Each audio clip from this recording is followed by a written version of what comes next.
Hello வணக்கம். இது உங்கள் சிவி ஸோன் சொல்லற எப்படி இருக்கீங்க? இப்போ பார்த்தீங்கன்னா ப்ரொமோ 3 வந்திருக்கு. ஆக்சுவலாக இது வந்து லைவில் வந்து காலையிலே முடிஞ்ச விஷயங்கள் தான். பட் ரொம்ப சுவாரஸ்யமானது. ஏன்னா வியனா வந்துட்டு சாண்ட்ரா கிட்ட போய் கலாய்க்கிற விஷயங்களும், அதுக்கப்புறம் வியனா வந்து சாண்ட்ராவை பற்றி இங்கே பேசுகிற விஷயங்களும் பயங்கரமாக இருக்கும்.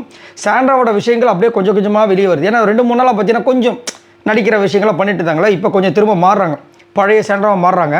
ஸோ இப்போ என்னென்னா காலையில் வந்துட்டு அந்த கிச்சனில் வந்து சமைக்கிறதுல வந்து ஆல்ரெடி திவ்யா இருக்காங்க. சாண்ட்ரா வந்து போன வாரம் இருந்திருக்காங்க போல இருக்குது.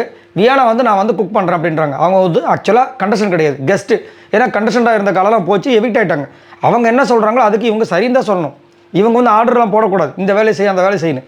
என்னென்னா இப்போ வியானா போய்ட்டு அங்கே வெசல் வாஷே இப்போ நடக்கலன்னு சொல்லிட்டு போய் சாண்ட்ரா கிட்ட சொன்னால், அவங்க வந்துட்டு நீ போய் வெசல் வாஷ் பண்ணு அப்படின்னு இந்த இதெல்லாம் என்கிட்ட வேண்டான்னு சொல்லிட்டு காலையில் வச்சு செஞ்சு விட்ருப்பாங்க. நான் வந்துட்டு போயிட்டேன், சரிங்களா, நீங்கள் வந்து நாமினேட் பண்ணி நான் எவிக்ட் ஆகிட்டேன். இனிமேல் நான் வந்து இங்கே வந்து பர்ஃபார்மன்ஸ் பண்ணி ப்ரொமோவில் வந்து அதெல்லாம் ஒன்றும் ஒரு இதுவும் கிடையாது, நீங்கள் பண்ணுங்கள், நீங்கள் தானே வீட்டில் இருக்கீங்க, நீங்கள் பண்ணுங்கள் அப்படின்னு சொல்லிட்டு அதே மாதிரி என்கிட்ட வந்துட்டு நீ இதை பண்ண அதை பண்ண ஆர்டர்லாம் எங்களை போடாதன் போது சாண்ட்ரா வந்துட்டு தேவையில்லாமல் ட்விஸ்ட்டு போனாதா அப்படின்னு இருப்பாங்க.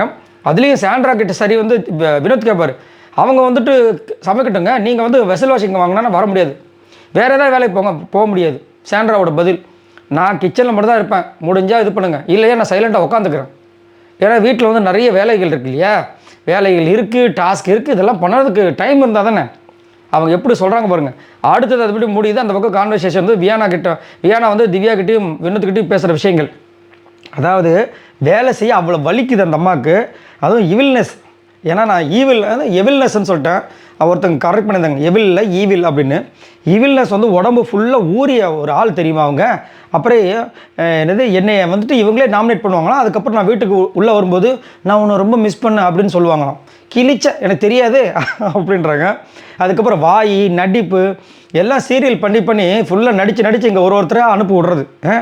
ஒரு ஏஜ் மெச்சூரிட்டி கிடையாது, ஒரு மைண்டு மெச்சூரிட்டி கிடையாது. அப்படின் போது வினோத் அங்கே வந்து சொல்கிறார், இல்லை வியானா எல்லா மெச்சூரிட்டியும் இருக்குது, அது அப்படி தான் அப்படின்றார். ஸோ இவருக்கு தெரியுது நிறைய விஷயங்கள். ஆனால் வெளியில் வந்து ஃபுல்லாக பேசினா பிரச்சனை ஆகிடுமோ. ஏன்னா இப்போ விஜய் பார்வதிக்கு வந்து ஒரு பிரச்சனை நடக்குது, அதுக்கு வந்து திட்டு மட்டும் தான் விழுது, ரெட் கார்டு இல்லை. அதே மாதிரி இங்கே வந்துட்டு பார்த்தீங்கன்னா கொஞ்சம் தான், அதாவது பிரச்சனை தான், ஆனால் நல்லா தான் இருக்காங்க. ஆனால் விஜய் பார்வதி ஒன்றரை வாரம் நினைக்கிறேன் கண் அப்படியே வீங்கி இருந்தது. அதுக்கு எதுவும் பெருசாக ஸ்டெப் இல்லை, திட்டிட்டு விட்டாங்க. ஆனால் இந்த பொண்ணு இப்போ நல்லா தான் இருக்காங்க சாண்ட்ரா. ஆனால் அப்போ வந்துட்டு ஒரு விஷயம் நடந்துச்சு, அது ஃபிட்ஸு இல்லை, ஃபிட்ஸ் அந்த மாதிரி பண்ணாங்க, ஃபிட்ஸ் இல்லைன்னு விஜய் சேதுபதி அவர்களே சொல்லிட்டாங்க.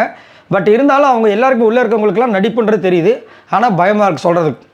ஏன்னா இங்கே ஒரு ஸ்டெப் எடுத்திருக்காங்கன்னா நம்ம எதுக்கு தேவையில்லாமல் பேசிக்கிட்டுன்னு சொல்லிட்டு ஒரு விஷயத்தில் வந்து சைலண்ட்டாக போகிறாங்க. வினோத் அதை தான் வந்துட்டு அப்பப்போ சொல்கிறாரு. அதுக்கப்புறம் அப்படித்தான் அப்படின்றது.